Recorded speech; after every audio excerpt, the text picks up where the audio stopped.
Welcome back to my channel. So, hindi laging ejectment yung pinafile na kaso sa mga nangaangkin sa lupain mo. In this topic, we will discuss the case of Spouses Agulio versus Espinosa. This is a 2025 case. So, just a reminder, this is a legal education channel.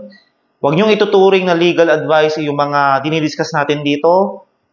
So, nagsishare lang ako ng mga Supreme Court rulings and I just explain what our laws say. If you have an actual case, better consult a lawyer near you. So, dito sa case na to, si Espinosa nakabili ng property. And nung pinasurvey niya, na-discover niya na nag-e-encroach ng portion ng kanyang property itong sina Spouses Agulio. So, nag-demand siya to vacate that portion but hindi nag-heed sa demand itong sina Spouses Agulio. Si Espinosa nag-file sa Regional Trial Court or the RTC ng recovery of possession with damages. Pero bago pa mag-issue ng summons o bago pa mag-start itong proceeding sa RTC, dinismiss ng RTC yung complaint ni Espinosa. Dahil daw, premature yung case na final ni Espinosa. The RTC reasoned that forcible entry ang case na pwedeng i-file if within 1 year from dispossession. Pag sinabi nating dispossession, ito yung may umagaw ng possession ng property mo or merong ibang nag-occupy ng property mo. Espinosa filed a motion for reconsideration, arguing na hindi naman daw forcible entry or unlawful detainer yung kanyang case. Hindi rin daw aksyon publisyana but aksyon reivindicatoria, arguing na nire-recover niya ay ownership and possession. So para hindi kayo malito sa mga terms, ipapaliwanag ko yung mga terms in basic and simple way. So pag sinabi nating aksyon publisyana, ito yung pagbawi ng possession ng property. So, Englishin na natin, recovery of possession. Action reivindicatoria or recovery of ownership. Ito, pagre-recover ng ownership and dito, merong pinagtatalunan kung sino ba talaga ang may-ari nitong property na to.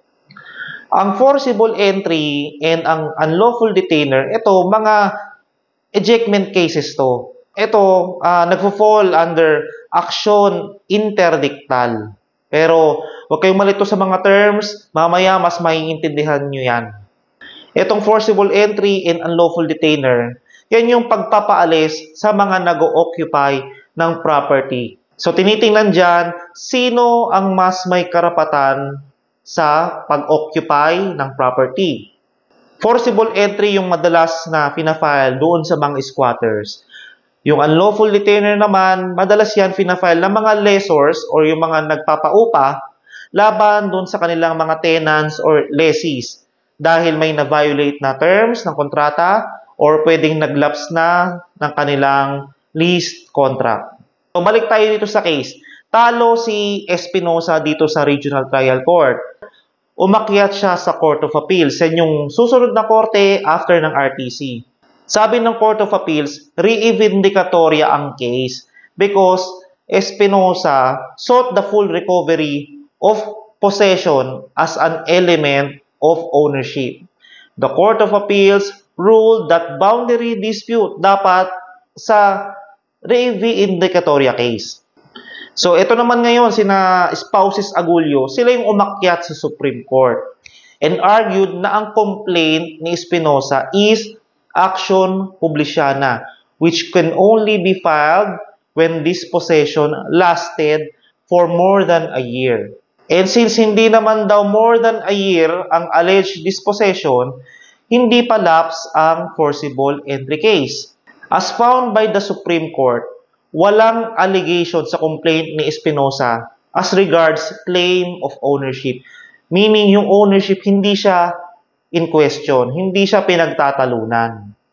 The Supreme Court found na action publisyana ang tamang case. So dito natin mas ipapaliwanag pa ano ba tong recovery of ownership or action reivindicatoria, action publicana or yung recovery of possession, itong action interdictal, ito pang forcible entry, unlawful detainer, base sa language ng Supreme Court. So, ang action reivindicatoria is to recover ownership and possession, yung possession as an attribute of ownership.